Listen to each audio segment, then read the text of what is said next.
मैंने जो कहा था कि हमारा संकल्प, ये संकल्प नहीं है, इसे हम भगवान की तरह पूजते हैं, पूरा करना यह हमारी सरकार की प्रतिबद्धता है।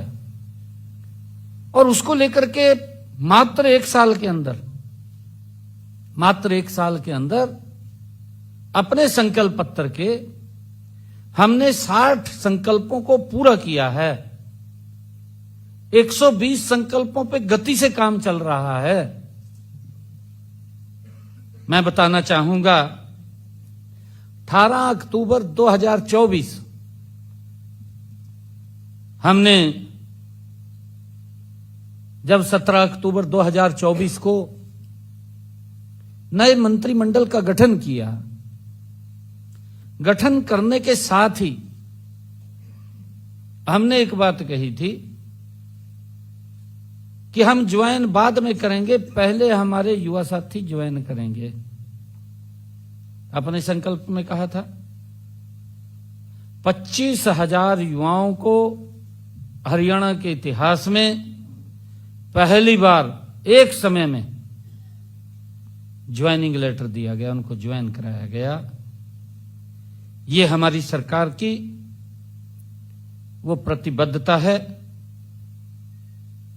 और उसी प्रकार फिर अगले दिन 17 तारीख को के बाद 18 तारीख 2024 को हमने अपने संकल्प पत्र में कहा था कि हमारे हरियाणा प्रदेश के जितने सरकारी हॉस्पिटल, जितने मेडिकल कॉलेज, उन सब में किडनी के जो पेशेंट हैं उनका डायलिसिस मुफ्त होगा।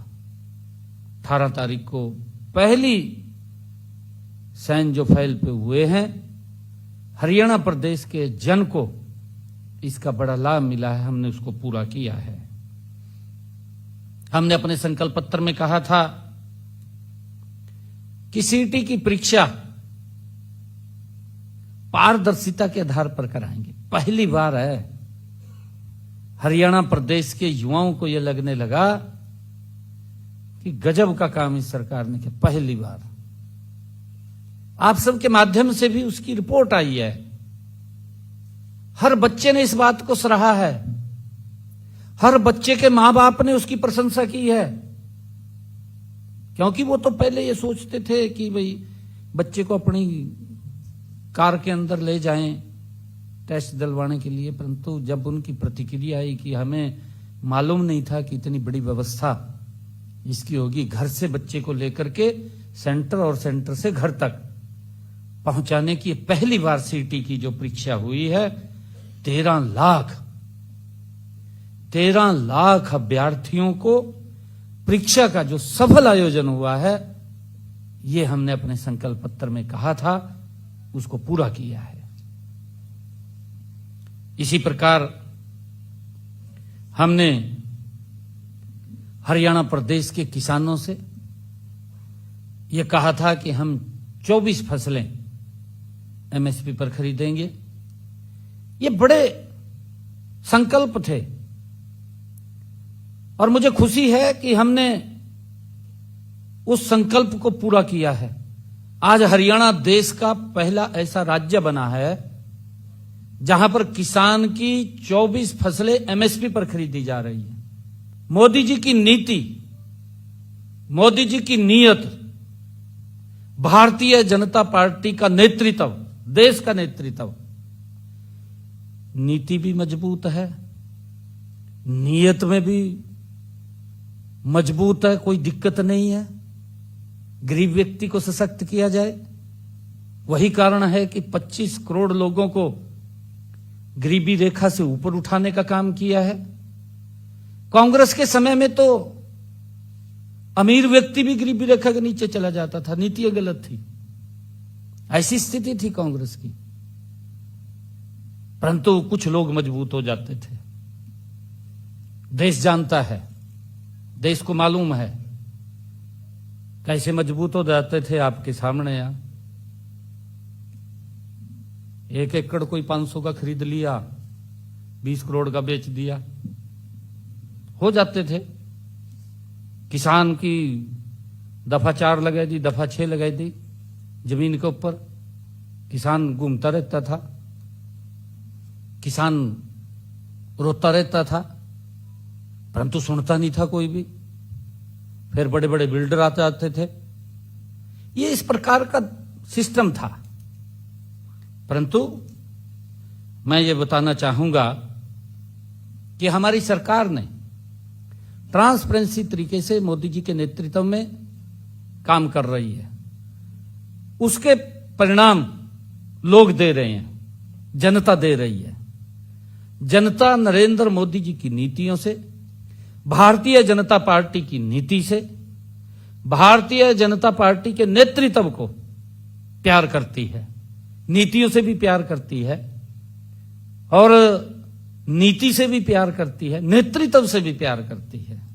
यही कारण है कि देश के लोग non stop Bharatiya Janata party की सरकार बना रहे हैं। साथियों, मैं ये बताना चाहूंगा कि 17 मार्च 2025 को विधानसभा में बतौर वित्त मंत्री मैंने अपना पहला बजट प्रस्तुत किया था। वह बजट सरकार का नहीं अपितु जनता का वो बजट था। मैं इसकी जिक्र भी करता रहता हूं। मैंने कई बार जिक्र किया है कि पहले तो लोग सोचते थे सरकार का बजट आ गया, फिर सोचते थे कि ये तो चुनावी बजट आ गया, इसमें रेवड़ियां होंगी, परंतु रेवड़ियां भी नहीं मिलती थी। इस प्रकार के बजट पूर्व में सरकारें वो करती थी, कोई जनाधार नहीं होता था। मैं बताना चाहूंगा सारा का सारा।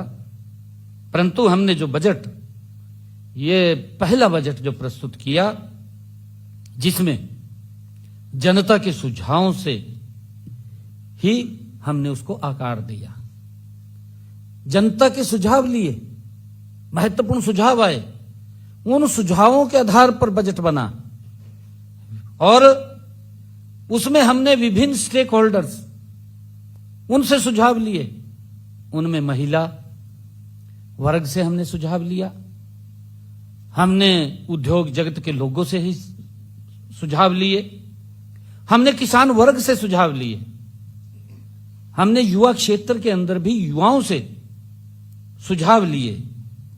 अलग अलग स्टेक होल्डर से हमने जाकर के उनके बीच में सुझाव लिए और उसमें हमने 2000 जो पहला बजट मैंने प्रस्तुत किया था, 11 बैठकें की गई, 11 बैठकें उसमें की गई और 11 बैठकों में मेरे सामने 1592 सुझाव महत्वपूर्ण लोगों को मिले। ये पिछले बजट की मैं बात कर रहा हूं। मैंने उनमें से 706 सुझावों को, जो हमें 1592 सुझाव मिले थे, उनको देखा, चेक किया। जो महत्वपूर्ण सुझाव थे उनमें से 706 सुझावों को हमने बजट में शामिल किया है और 2025-26 के इस बजट में जब शामिल किया तो लोगों को लगा कि ये बजट तो हमारा है, ये बजट जनता का है, ये सरकार का बजट नहीं है। महसूस हुआ उनको। और साथियों, 25-26 का जो बजट है, उस बजट के अंदर उन सुझावों के आधार के ऊपर जो सुझाव हमें मिले, मैंने बजट के अंदर 248 घोषणाएं की उन सुझावों के आधार पर जो जनता ने सुझाव दिए। 248 घोषणाएं मैंने बजट में की। मुझे यह भी बताते हुए खुशी का हो रही है कि इनमें से 77 बजट घोषणाएं हमने अक्षरशः पूरी कर दी है। 77 घोषणाएं हमने पूरी कर दी हैं। 165 घोषणाओं पर कार्य अंतिम चरण में है, गति से काम हो रहा है, लगभग पूरी होने वाली है।